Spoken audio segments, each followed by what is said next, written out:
Good afternoon, guys. Welcome to today's training. This is the last training we have before we launch the From Addiction to Connection this Sunday. We start at 7 p.m. Today we're going to be talking about a specific concept or topic called irrational commitment. This is when we don't want to give up on a relationship. Now I've got to get this shared out to the community, so let me hop out there and get this done. Now the community is a place where you can find a safe haven in this the mess, the chaos, the crazy making of abuse, where you can find guidance and support and answers and people who understand and believe you and are there to assist you and guide you through your own journey just by holding space with it. All right. Where did it go? Well, there it goes. Okay, so good afternoon. Now, if you're new to me, I'm Marshall Burtcher, and I help codependents rediscover happiness after codependency, narcissistic abuse, and love addiction. So today, the topic is irrational commitment, not giving up when you're not giving up on a relationship. This is where we're ultra committed to a person regardless of what they do. And this is a very common factor and a very big issue for codependents, because we think giving up means something about us, and it means something about relationships and worthiness, and it comes from a fantasy, the fantasy of a continuous relationship or continuous attachment. That fantasy is based on a confusion about how relationships actually function. Okay, so there's only two types of relationships that work on a continuum that last from birth to death, and that is a parent relationship and often your sibling relationships or familial relationships. Those have that kind of continuity generally, where there's an automatic kind of nature to it. It's kind of like the biology of those kind of relationships. They last your lifetime, ideally, and hopefully in a healthy way, right? Well, the brain tends to take that kind of attachment and apply it to peer relationships like friendships, romantic relationships, sometimes even business relationships. And this gives this is the foundation of this fantasy of unconditional commitment or irrational commitment. And this gets us tied up with people who are unhealthy for us and that trap us in hell. This is why one reason why we really struggle to leave. I mean, the other reasons, we're love addicted, we're trauma bonded, we're in a freeze fawn loop, we're not able to see what's going on. I mean, there's a number of factors that go into that feature. But one of the biggest things I see, and I felt it myself and experienced it, is giving up on a relationship. And it really came down for me to understand that adult relationships are conditional. They will have a beginning and they will have an end. And ideally, if they're healthy, that end doesn't happen until you die, kind of thing, or they die. But sometimes these relationships have to end. Have to end for a number of reasons. One, they're not compatible with our happiness. We're not compatible with theirs. They're abusive. They're toxic. We're simply not happy being in it, which would be more into the compatible category of relationships.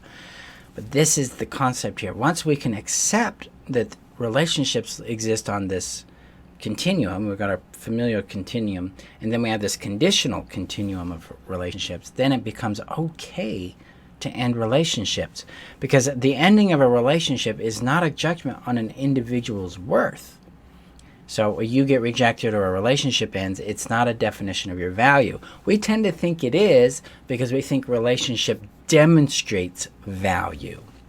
Kind of like the way we think, well, it has to do with supply and demand. If I'm in high demand, I'm a very valuable person. If I'm in low demand, I'm not a very valuable person. And that all comes from the transactional nature of these relations, the transactional love component rather of relating, because we're not really built or programmed to access and understand our innate value and live from it. We're programmed to earn and chase love, especially for codependents, which means we're living in the transactional love realm. And of course, in transactional love, if we're rejected, that means we have no worth. Because for codependents, the idea of being loved gives us the fact that we're lovable. We believe that to be lovable, we must first be loved, in other words. But in reality, we're lovable, and our job is to go out and meet people who also love us and we love them, because that's what we do. Not because it's being earned, not because it's something we did to please them.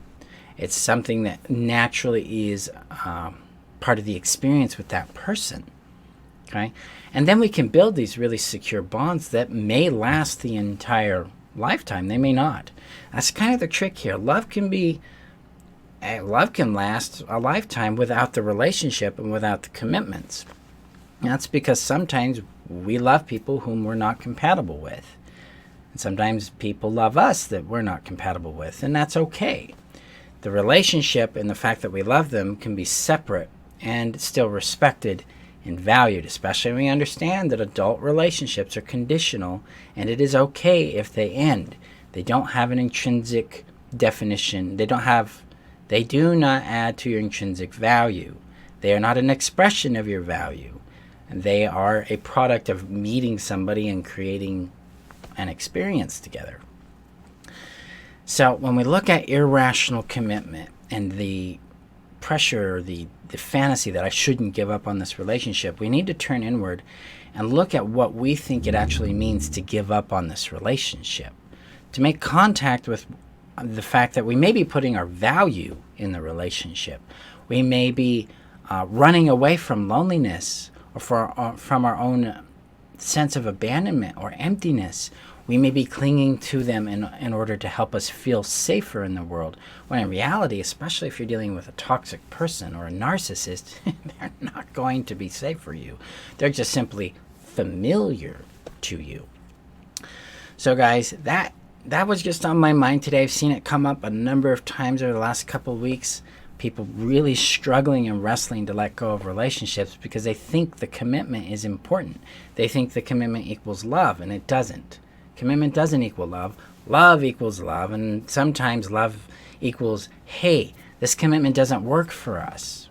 We're not happy, or this is toxic for me. And for my own well-being and happiness, I'm ending this commitment.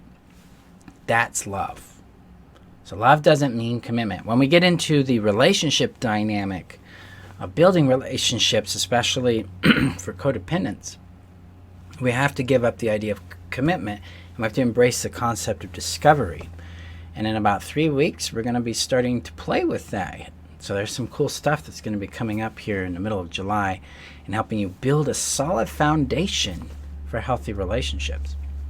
So guys, that's what I just wanted to touch on today. It's a short video, short training, just something to kind of inject into your world, is that if you have an irrational commitment to someone that is toxic or that you're just miserable with, step back, retrieve your value from it, and evaluate what you need to do for you so that you can move forward in your life for your own happiness and well-being. Because ending a relationship is not a judgment on them or you. It's a judgment on the experience of the relationship, and you have that right to end things. Because again, relationships are consensual, especially adult-to-adult relationships. That means I consent to engage in it, and I consent to end it. And we have that power, and we have the right to change those things in ways that align with our happiness or not. Ideally, you're going to discuss that with your partner and then go from there. So there you go, guys. I appreciate you. You have 2 days left to enroll in From Addiction to Connection, where you're going to get the access to how to build healthy, functional relationships, how to discern people to have healthy relationships with, and also regulate that peace. So you restore your peace, you restore your sanity, and you restore your connection. That starts in 2 days, or 3 days rather, 4 days. But enrollment closes in 3 days, and so you got to jump in that quick, because this isn't going to happen again until 2021. This is the only time I teach this course this year. Okay. Appreciate you. If you have any questions, feel free to PM me or ask in the comments below. Be safe out there, and remember that you're worth knowing, loving, and keeping. And I'll see you guys next week for our next video training. Thank you. Bye-bye.